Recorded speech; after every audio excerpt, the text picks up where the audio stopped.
Ya, selamat sore para IGers se-Indonesia yang luar biasa. Jumpa lagi kita di podcast IGI sore ini dan sore ini suasananya luar biasa. Saya berada di Denpasar, Bali dan bersama saya sore ini Bapak Baharudin.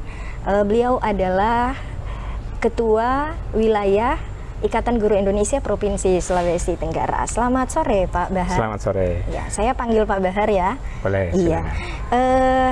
Hari ini berada di Denpasar. Kalau boleh tahu Pak, dalam rangka apa nih Bapak di Denpasar Bali? Hari ini dalam rangka pelatihan IGI. Oh, kegiatan pelatihan IGI ya. Yep. Ya. Luar biasa. Kalau boleh minta pendapatnya Pak Baharudin nih, bagaimana menurut Pak Baharudin dari perspektif Bapak terkait kegiatan pelatihan IGI gitu? Saya akan berbicara lebih spesifik terkait dengan pelatihan guru ya. Guru sejatinya membutuhkan paling tidak minimal ada 2 kompetensi. Kompetensi penguasaan terhadap materi dan kemampuan untuk bisa perform dengan baik di depan kelas seperti itu. Nah, mungkin inilah yang menjadi concern IGI dalam hal bagaimana bisa mendorong peningkatan kompetensi guru minimal pada 2 hal ini. Jadi bagaimana menguasai materi dan bagaimana dia bisa perform dengan baik di depan ruang kelas. Dan dia dalam hal ini bisa juga membuat classroom engagement bisa lebih tercipta ketika menampilkan satu topik di dalam mata pelajarannya, seperti itu. Oke, menarik sekali Pak terkait kegiatan pelatihan guru ini. Nah, kalau menurut Bapak, bagaimana sebaiknya pelaksanaan pelatihan guru yang berbasis kebutuhan itu Pak? Oh ya, betul.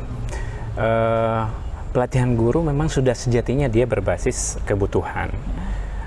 Mengapa? Karena kita perlu mengadres persoalan fokus pada apa yang sejatinya dibutuhkan oleh guru.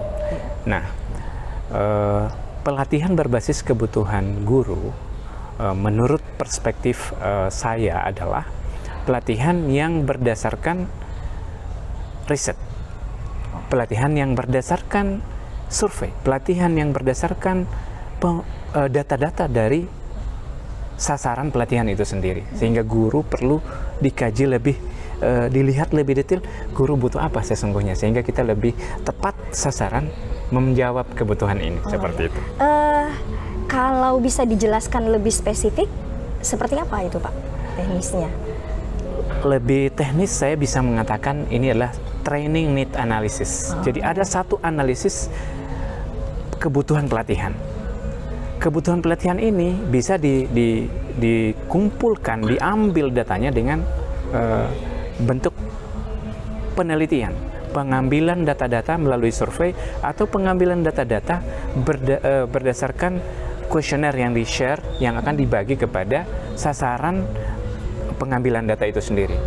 Saya bisa mengambil contoh misalnya, kita menyasar meningkatkan kemampuan guru dalam literasi numerasi yang secara hari ini berdasarkan rapor pendidikan memang ini masih menjadi permasalahan secara umum yang harus ditingkatkan lagi dalam hal kemampuan guru ini sendiri. Nah, kita berkaitan dengan konteks training need analysis, maka kita perlu mengambil secara spesifik di bagian mananya guru perlu ditingkatkan sehingga lebih akurat. Dalam hal ini kita perlu melakukan riset agar diagnostik terhadap ketidakmampuan guru ini kita benar-benar tepat sasaran, kita memberikan solusi pelatihannya seperti itu. Ya, luar biasa sekali Pak penjelasannya. Kalau boleh saya simpulkan, tentunya pelatihan guru yang berbasis kebutuhan ini akan berjalan sangat efektif ya. Selanjutnya, kalau berbicara tentang pelatihan guru, apakah mungkin Bapak bisa menceritakan pengalaman apa saja yang sudah Bapak lakukan terkait pelatihan guru? Mungkin Bapak bisa menjelaskan terkait permasalahan apa yang Bapak temukan selama melaksanakan kegiatan pelatihan guru ini. Adakah tantangan-tantangan gitu yang menggigit gitu terkait dengan kegiatan pelatihan guru ini dan bagaimana solusinya Pak? Baik. Tentu training need analysis, kita butuh keterampilan khusus dalam hal mengambil data-datanya. Kita perlu menyusun instrumen yang tepat untuk bisa menghasilkan data yang tepat. Kita juga perlu mengolah data yang tepat sasaran ini, sehingga dia bisa menghasilkan satu redaksi, satu rekomendasi bahwa hal ini ternyata memang guru-guru sedang butuhnya untuk dilatihkan. Dan kita untuk mencapai pada tataran rekomendasi, maka ada research analisis yang perlu secara terstruktur kita lakukan berdasarkan pendekatan yang terpercaya dalam hal riset yang kita gunakan. Sebut misalnya, kita menyebarkan kuesioner kepada guru untuk bisa mendapatkan apakah benar guru kita butuh riset, butuh peningkatan kompetensi dalam hal bagaimana membelajarkan siswa dan yang agar mereka bisa mahir, cakap dalam literasi dan numerasi. Kalau ternyata benar, maka kita harus bisa melihat lebih fokus, lebih spesifik. Kita harus bisa lebih mengungkap fakta yang lebih detail, terang dan terpercaya agar pemangku kebijakan di luar daripada Ikatan Guru Indonesia misalnya juga mereka tertarik dan trust-nya itu bisa terbangun gitu. Wah, ini benar berbasis data. Guru-guru kita butuh ini. Saya menyebutkan misalnya Dinas Dikbud provinsi, Dinas Dikbud kota. Mereka akan melihat bahwa data-data kita, oh ini loh benar. Data kita dari tanggal sekian, tahun sekian ternyata dikumpulkan. Guru-guru kita butuh ini. Sehingga kita bisa memberikan pelatihan yang tepat pada guru-guru yang tepat, seperti itu. Terkait dengan persoalan ini tentu di samping trust, ini juga akan menggugah para pemerhati pendidikan itu sendiri untuk bisa melihat, wah ini IGI punya program menarik nih. Ini punya IGI punya solusi yang tepat nih, karena memang guru-gurunya ibarat ada sesuatu yang perlu dibenahi. Ini memang tepat sasaran, nggak ujuk-ujuk langsung datang program, kemudian pelatihan langsung dilaksanakan dan selesai, nggak seperti itu. Jadi pelatihan itu dilakukan berbasis kebutuhan, dan kebutuhan ini ditetapkan berdasarkan riset yang terpercaya, berdasarkan pendekatan-pendekatan riset yang pada umumnya. Oke, sepakat tuh Pak. Kalau Bapak sendiri melihat kegiatan pelatihan yang selama ini sudah dilaksanakan itu seperti apa? Terkait dengan analisis kebutuhan, apakah pelatihan yang berbasis analisis kebutuhan ini sudah terlaksana selama ini yang Bapak lihat gitu? Dalam kurun waktu kurang lebih 2 tahun terakhir ini, saya punya pengalaman yang menarik untuk bisa saya bagikan kepada para IGers. Yang pertama bahwa training need analysis ini memang sangat membantu kita untuk bisa on the right track begitu, pada jalur yang tepat untuk bisa menyelesaikan permasalahan yang real terjadi di lapangan.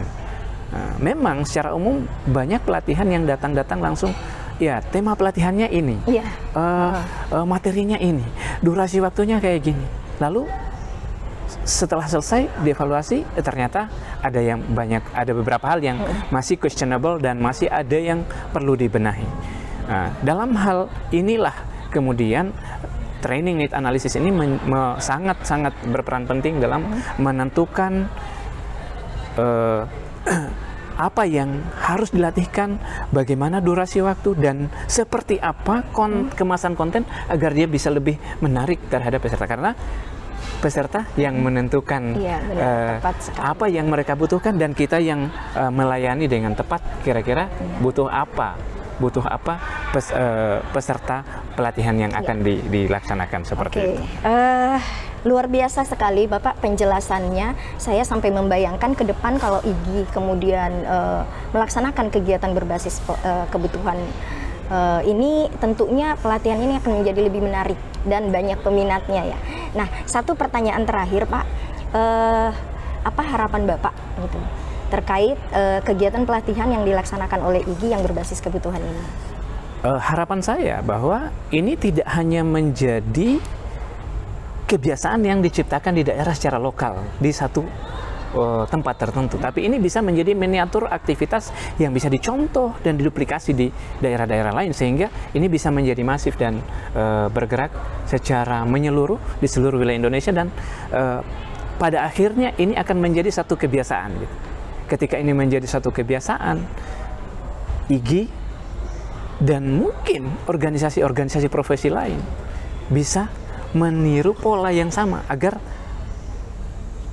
penetapan topik, konten, dan bagaimana pola pelaksanaan satu pelatihan itu benar-benar sesuai dengan kebutuhan guru itu sendiri. Luar biasa sekali Bapak Baharudin hari ini, sore ini menginspirasi apa yang Bapak sampaikan. Tentunya harapan para IGIers yang menyaksikan bincang santai kita sore hari ini tentunya sama. Semoga kedepannya IGI bisa menciptakan pelatihan-pelatihan yang berbasis kebutuhan, tentunya akan sangat efektif, sangat efisien, dan sesuai dengan slogan IGI, sharing and growing together gitu ya. Terima kasih atas kebersamaannya IGIers yang ada di seluruh Indonesia. Sekian podcast kita sore ini. Saya Sulfajriani undur diri. Dan Sekali saya lagi terima kasih Pak Bahar dan Pak Baharudin. Terima kasih atas kebersamaannya. Kami akhiri. Assalamualaikum warahmatullahi wabarakatuh. Waalaikumsalam warahmatullahi wabarakatuh.